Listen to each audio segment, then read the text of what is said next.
सांगलीत bank of India बँकेच्या एटीएमवर दरोडा, गॅस कटरच्या साहाय्याने एटीएम फोडल्याची माहिती.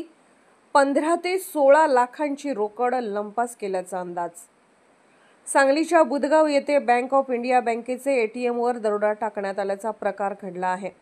यावेळी चोरट्यांकडून 15 ते 16 लाखांची रोकड लंपास करण्यात आल्याचा प्राथमिक अंदाज व्यक्त करण्यात येत आहे.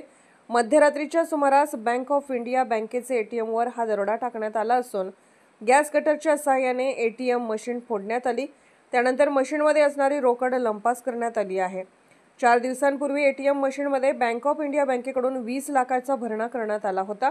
त्यामुळे सुमारे 15 ते 16 लाखांची रोकड एटीएममध्ये असण्याची शक्यता पोलिसांच्याकडून व्यक्त करण्यात येत आहे.